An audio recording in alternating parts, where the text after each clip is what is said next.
Gas lighter বিস্ফোরণে গুরুতর দগ্ধ জাতীয় কবি কাজী নজরুল ইসলামের নাতি বাবুল কাজীর চিকিৎসায় ১৬ সদস্যের মেডিকেল বোর্ড গঠন করেছে ঢাকার জাতীয় বার্ন ও প্লাস্টিক সার্জারি ইনস্টিটিউট।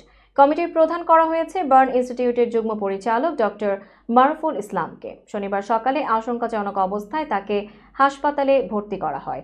এর আগে ভোর ৫:৩০টার দিকে বনানী ২৩ নম্বর রোডে ১০৯ নম্বর রোডের এ ব্লকের বাসায় বিস্ফোরণের ঘটনা ঘটে। পরে দগ্ধ অবস্থায় ভোরেই স্বজনরা তাকে বার্ন ইনস্টিটিউটে ভর্তি করেন।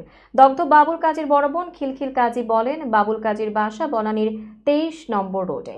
সেখানে স্ত্রী কাজী নাদিরা ফারজানা ও ২ ছেলে ১ মেয়েকে নিয়ে থাকেন তিনি। বাবুল কাজীর গার্মেন্টসের ব্যবসা রয়েছে।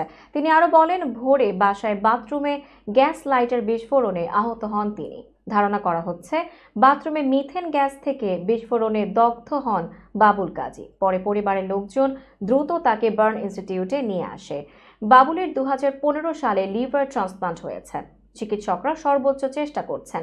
মেডিকেল বোর্ড গঠন করে বাবুলের চিকিৎসা দেওয়া হচ্ছে।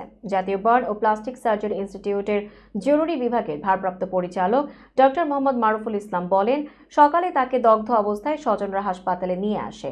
তার শরীরের ৭৪% দগ্ধ হয়েছে এবং শ্বাসনালীর ক্ষতিগ্রস্ত হয়েছে। বর্তমানে তিনি আইসিইউতে চিকিৎসাধীন আছেন। তার অবস্থা আশঙ্কাজনক।